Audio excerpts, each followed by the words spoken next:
Political ads have been airing so long they're running out of new content. Their claims are being rehashed. Delicious hash. Speaking of, politics guy Marshall Zellinger has another one of those tasty truth tests.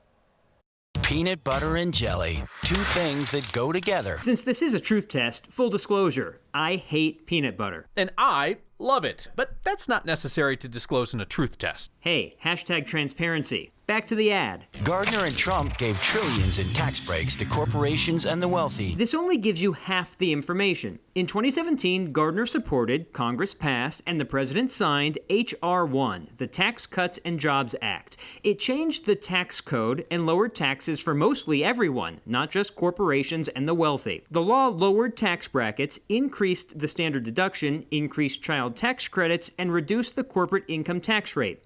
Analysis by the Tax Policy Center found that people earning less than $25,000 would see an average tax cut of $60. People who made between $49,000 and $86,000 would see a $900 cut, and people earning between $308,000 and $733,000 would see a $13,000 tax cut. People making more saved even more, $51,000 on average. Yes, it provided high-dollar tax benefits for corporations and the wealthy, but you likely also benefited from it too. Gardner stood with Trump and voted 9 times to eliminate health care protections for people with pre-existing conditions. Yes, Gardner has a history of trying to repeal the Affordable Care Act or limit its funding, and he was on record doing it as a congressman before Colorado voters elected him to be senator instead of Democrat Mark Udall. Stood with Trump 9 times? That's rhetoric. 5 of the votes that the ad cites happened before Trump was sworn in as president. Like macaroni and cheese, Gardner stuck with Trump 98% of the time. No, not that high.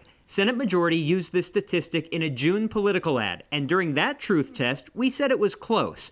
538.com analyzes a senator's vote compared to Trump's position on that topic. Gardner and Trump match 89% of the time. With this truth test, I'm Marshall Zellinger.